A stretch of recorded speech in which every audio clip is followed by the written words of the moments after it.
Welcome to the Human Capital Innovations Podcast, your go-to source for personal, professional, and organizational growth and development.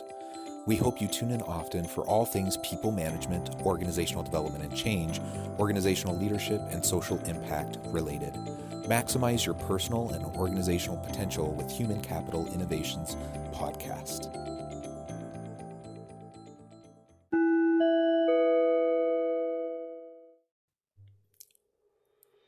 Welcome to the Human Capital Innovations Podcast. In this HCI podcast episode, I talk with Susan Ibitz about the importance of understanding human behavior in leading others, including understanding personal biases.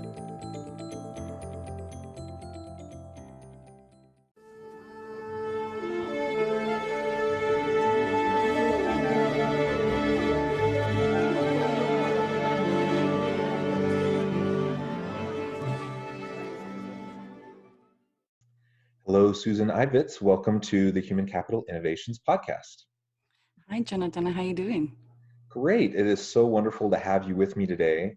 I'm excited to talk to you about some really interesting topics and to tap into your expertise and share that with my listeners.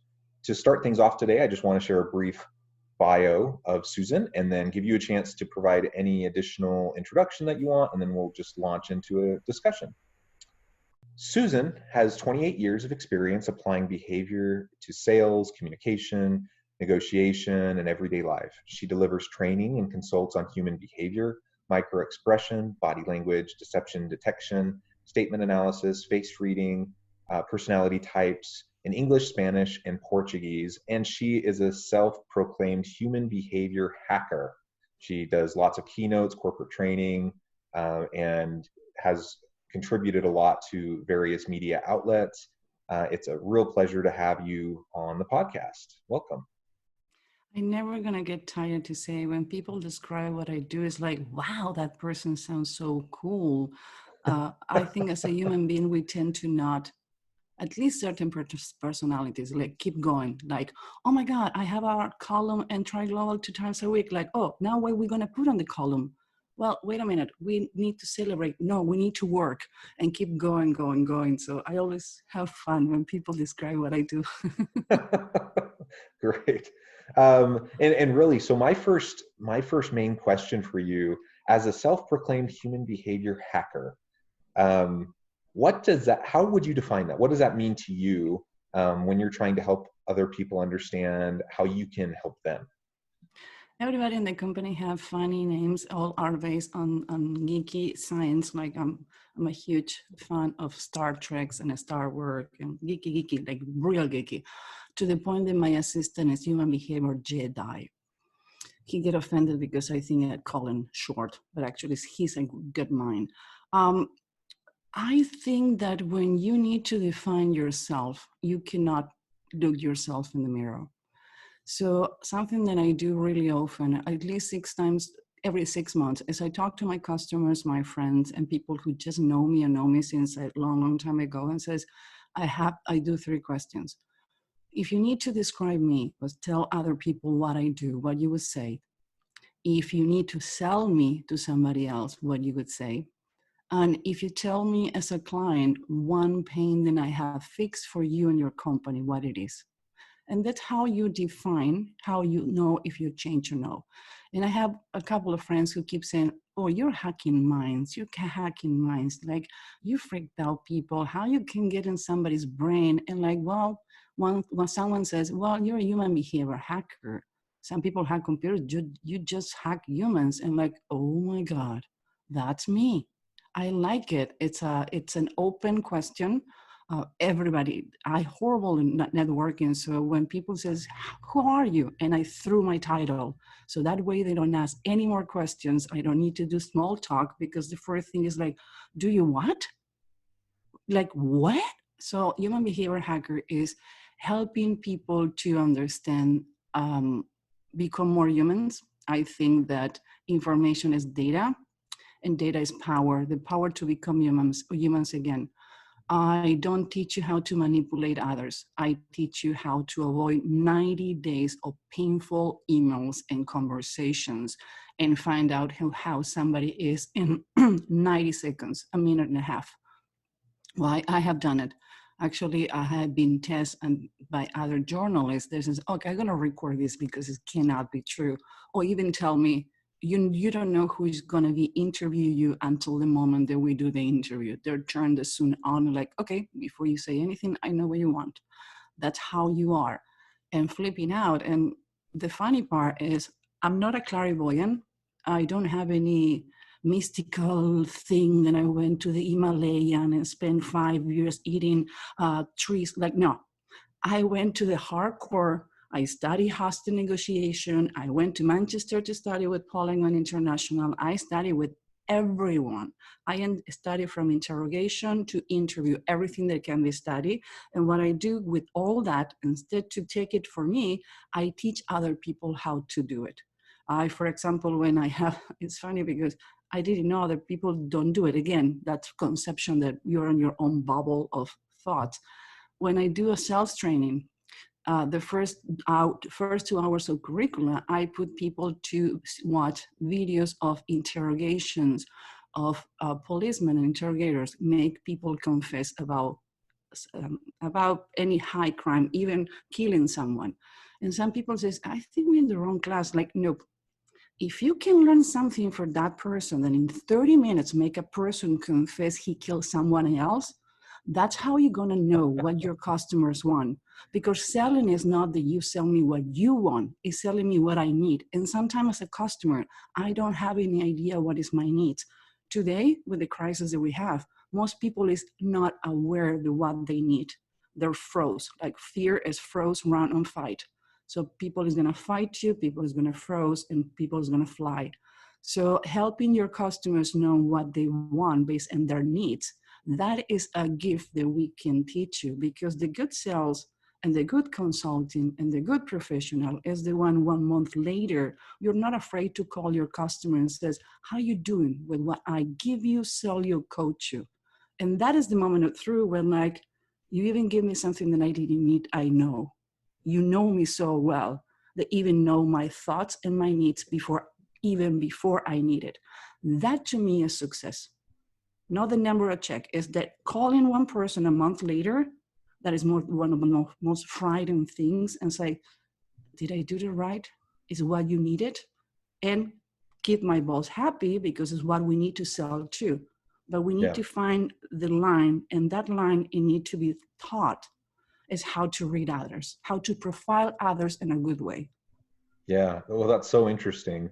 And again, I love the term human behavior hacker. I think that's so cool.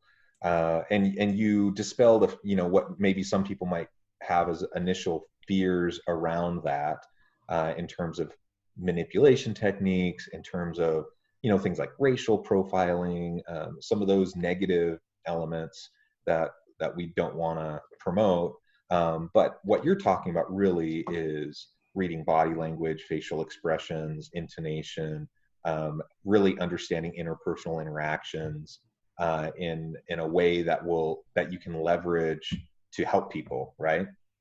Is that One of the accurate? things that I did about face reading, it has nothing to do with culture, race, or age. You can have twins, and we have studied twins. I study with the best on face reading, and I start doing my own research. One of the reasons the company says through research and teaching. What happened in a controlled environment in a university, and you're a professor, and I don't want to sound offensive, it's great because it's a controlled environment. What happened when you put it in real life? And the thoughts and need in real life, you need to test it on research to go back. So it's a circle, never stop. So beside the studies, I did my own studies. I don't have papers, I don't have funding. I just went through thousands of people. What I do on the weekends is go to fairs. I put a little box and says free face reading. And like, why free? Because I'm gonna learn from your face. And I start looking for twins on between 50s and 60s years old. And I found out that even though they're identical twins, they have lines on their face and features on their face that has changed in the last 20, 30 years, and they're based in what happened with their life.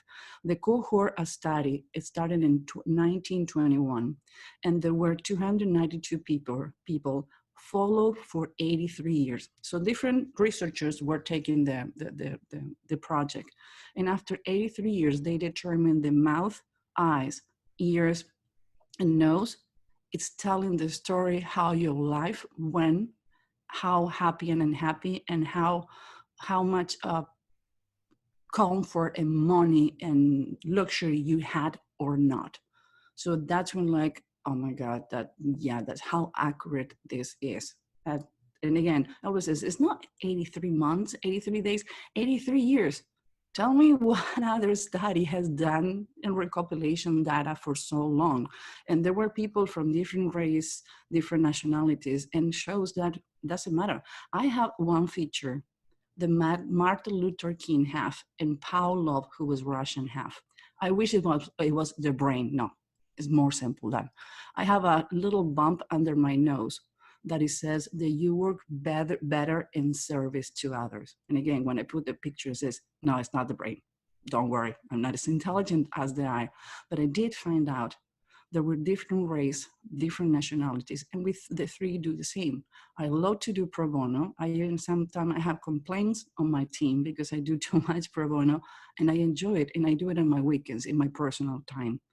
Why? Because I want to help people get into the next level. And usually I do it with institutions who bring people from the South Side here in Chicago, or places where they don't have a good income and they don't have the possibility to go to college and take it to the next level. And I teach them basic behavior and how to do it. And that gives me satisfaction. Again, the same pattern, same behavior, same feature, different in every aspect of the life that we have, the three of us.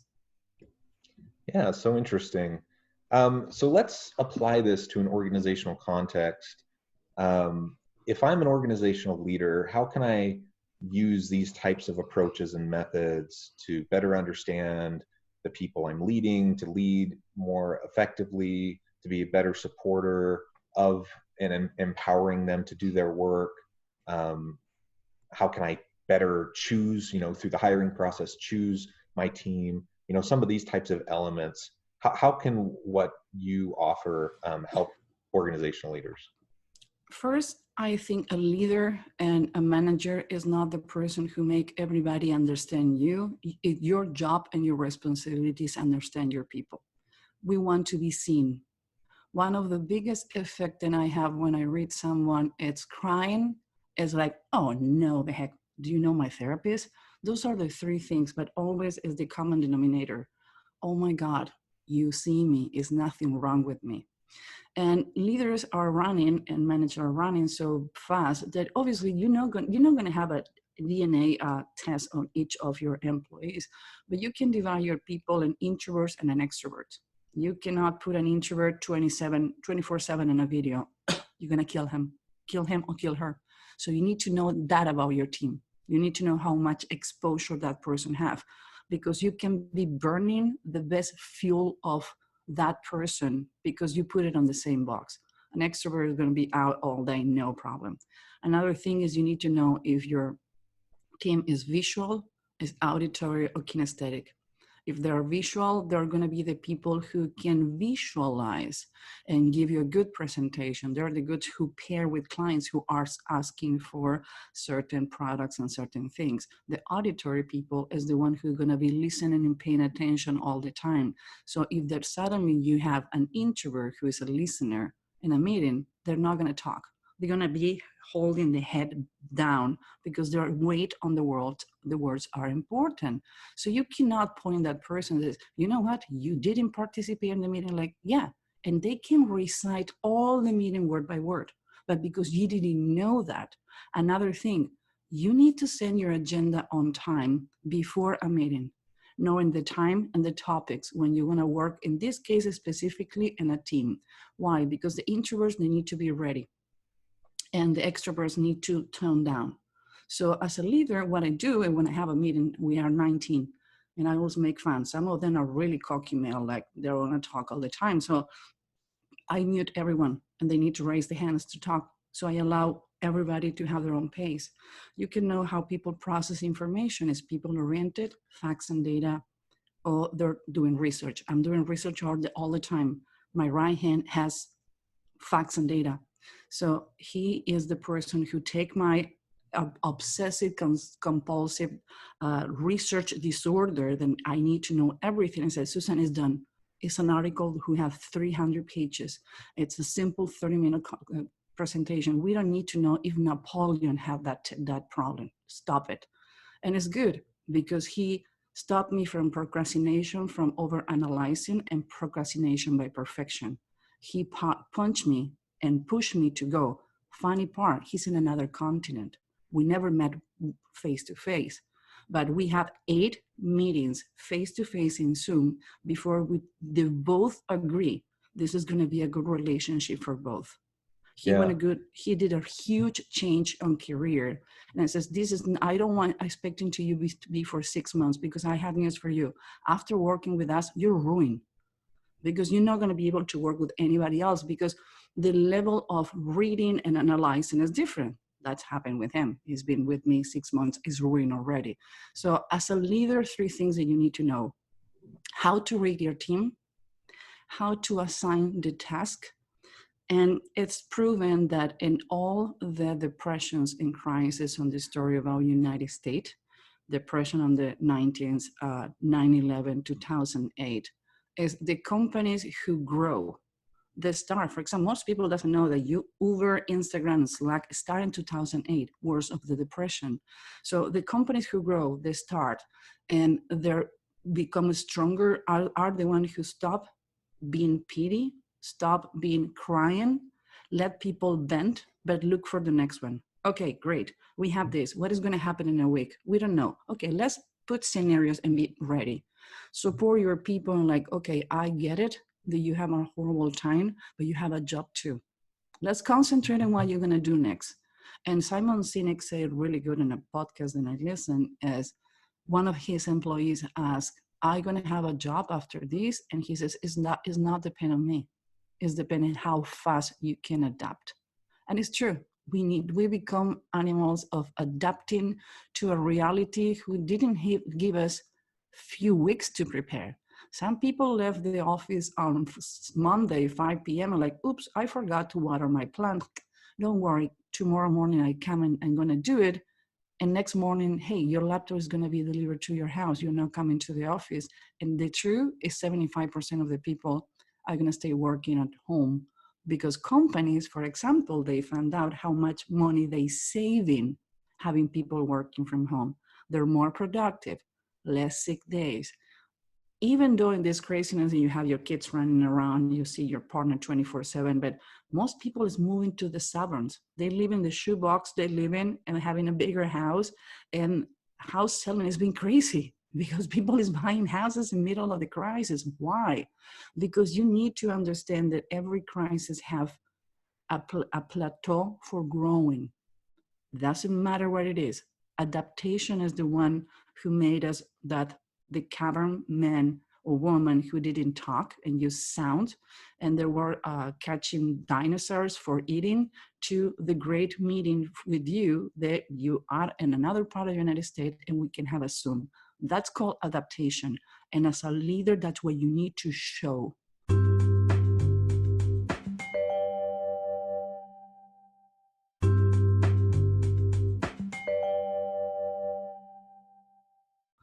Every leader that I talk is more afraid even their own employees and their team. But you need to man up and help others to become with an idea. Because when I feel that I'm part of a tribe, I don't want to leave the tribe.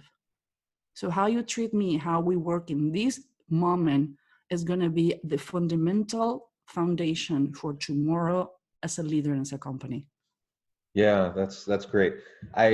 There were a bunch of things you said in there that I just want to highlight real quick. One of the things was your assistant and you, and how you complement each other, right? So you have different approaches, you have different styles, you have different strengths. So there's things like personality differences. There's things like Strengths Finder. All these different ways that we can help understand the differences between individuals and how they work together as a team, introverts versus extroverts, and so on. All of these are are informative to the human condition and understanding human behavior and how we can more effectively interact. And so as a leader, one of the first things I need to do is know my people. I can't know perhaps everything about them. You know, what leaders are busy, right? They're juggling a lot of different things, and they're trying to keep things moving forward operationally, and so forth. But they need to know their people. They need to at least have a baseline understanding. And so, and it also isn't rocket science, and it doesn't need to be this tricky type of behavioral analysis to at least know the baseline of how you can better help your people. You just identified several elements that are fairly straightforward that everyone can ascertain pretty quickly without any real special training. And so, You know, I'm sorry to interrupt, but you know whose fault is that? People who does what I do, who coach others. Because in order to sell it and sell it more expensive and make me indispensable, I'm making you look like this is weird magic. That's what I'm saying. I didn't was in the Tibet for 80 years eating plants. Like, no, I went to study. I put myself to study. So it's easy. You can do simple things. But the fault is the other people make it look so complicated that instead to selling a service, making people afraid to have one. And like you yeah, said, I think basic that's things. right. I think that's right. And a lot of it is just comes down to self-awareness, self-reflection, being in the moment, being present, listening, paying attention. You know, these are just basic things that everyone can and should do. You know, we need to check our biases. So many decision makers, particularly leaders, they get into the positions of power that they're in because, you know, they've experienced success in the past. They have expertise. They're probably, you know, assertive, and they're probably good with people. And so over time, they kind of climb the ladder and they move up, and they find themselves in these new situations where they have the opportunity to make decisions. And what ends up happening, and we know that so many of these executive and leadership types of decisions in organizations are failures, and so often it's because of implicit biases that they're not even aware of, but are informing their decision-making process. And so just simply having enough intellectual humility to take a step back and to realize that I have my own biases, you have your own biases, we all do. And so because of that self-awareness, I'm going to look for evidence to support what I'm, with the decisions I'm making, rather than just going with my gut, or just going with, you know, a person walks into an interview and, you know, within 10 seconds, you know, I make a determination about whether this person's a good fit for the job or not. Those types of determinations are ridiculous. And in fact, there's actually some research that shows that many leaders, it's not the old kind of rule was the 10-second rule. They would say an interviewee comes in within 10 seconds, a leader will make a decision.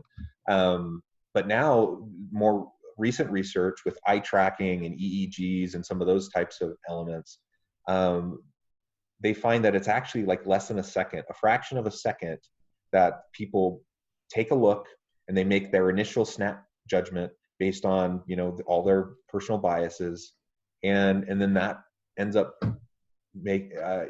unduly influencing the decision, and that's not effective decision making. That's not effective leadership. And so we just need to make sure that we're paying attention, that we're open to new information, new data, that we check our biases, that we listen and to the needs of the people we lead. Three things that I want to point in what you says is completely right. Sometimes they promote somebody because is doing a great job, but 60% of the managers that I interview, they don't have any idea how to do the job because nobody explained them. Oh, you're a really great salesperson. You're a manager. With what? I only know how to manage myself. Second of all, I do have a strong opinion about this, and it's my personal opinion about how much you can influence your first impressions. I can be wearing the same perfume of your grandmother, and your grandmother used to slap you. So it doesn't matter how good I am. I smell like her. your brain is going to go ballistic on the memory. Or maybe I have the smile of the first girlfriend who broke your heart or make you happiest person in the world. So what happened with biases is we can do as much as we can to make a good first impression, but at the end of the end doesn't depend on you. So as a leader, you need to understand where are your bias, where are they coming from? And even though I don't like maybe the person, that person is right for the place that I need to put it. Maybe the things that I don't like about you are the things that the position are required. I Right. have worked with people. I work for a political consultant for almost 20 years. And I always work with people that I didn't like. And I remember the person who was representing me says, "You're nuts." Like, no, if I like him, I'm biased because I'm going to approve everything that he or she does. But if I don't like the person, now I'm the majority of the population. And the first thing that I said to the person, I don't like you. I don't like you. I wouldn't vote for you. I don't know what the heck are you doing where you are. But the good news is I'm half of the population. So I can think like them, I can feel like them, and I know how to talk to them. That's what made me good in my job. I hate you. Almost that. And most people look at me like, I'm sorry, you take your meds today? Like, yeah, don't worry. My mom get me tested. I'm normal. I Yeah. just saying you and teaching you things that nobody else is going to tell you. And Yeah. at the end of the campaign or the work is like, you know what? You was right. It's not about to be right. Is I need the against bias about you so I can see you and see who you are. But in the other hand, I need to control myself as because I don't like this person doesn't mean that everything that person does is wrong. I just need to, instead to make that person fit in a rhetorical box, I need to put the box to adapt to the person. And that's Yeah. where some people know as a Clinton box and how to Steve Jobs was the first person using tennis shoes and the turtleneck, so that's how you adapt the rhetoric to the person. You don't modify the person. You made that person adaptable, and you're always going to have people who hate you and love you.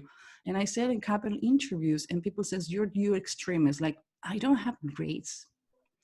Some people need to understand in life you're not going to have great space. Other people can, should, and want. But other ones, you're going to have people who put you on a pedestal because what you do, and people who's going to deteriorate in you Yeah. because it says you're racist. I'm not.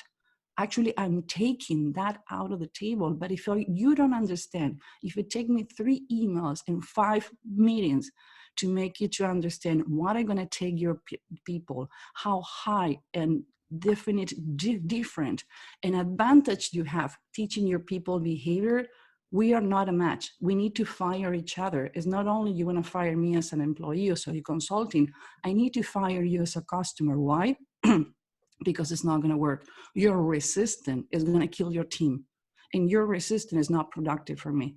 So if you're not in this level to understand how science, behavior is way at some time more important than the degree that you have, it's not going to work. So you can have a PhD, you can have a master, but some people has a street smart, and you need to put both. And a perfect cake, you need all the ingredients. I need people with PhD to help me to understand and read the papers and the studies they spend so much time doing.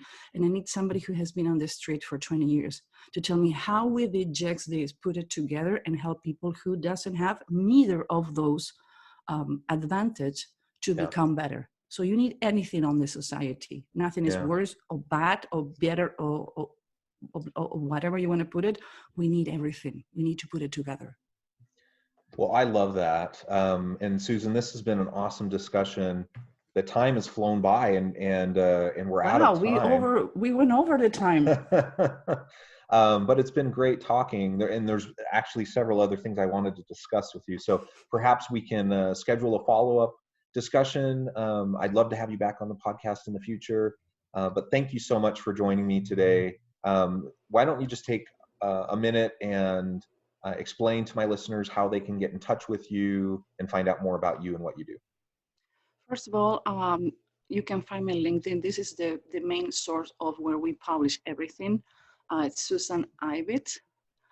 with a C as in zebra at the end. You can Google me. And if it's not, I would say go to humanbehaviorlab.com. That is our consulting company. And we have a second company where we're teaching people human behavior. It's the only e-learning platform teaching human behavior. And it's not because what happened now. We started working on this platform 6 months ago, but it's Human Behavior Hacker School. It's the only platform, for example, teaching face reading. Nobody else is teaching face reading online. So we like to do things outside the box because we find out that we have a tribe. I love my tribe. I'm nobody without you guys. Okay, well, wonderful. Thank you again so much. I encourage my listeners to go and reach out to you. And Susan, I hope we can talk again soon, and I hope you have a great week. You too, Jonathan. Thank you very much. Bye-bye.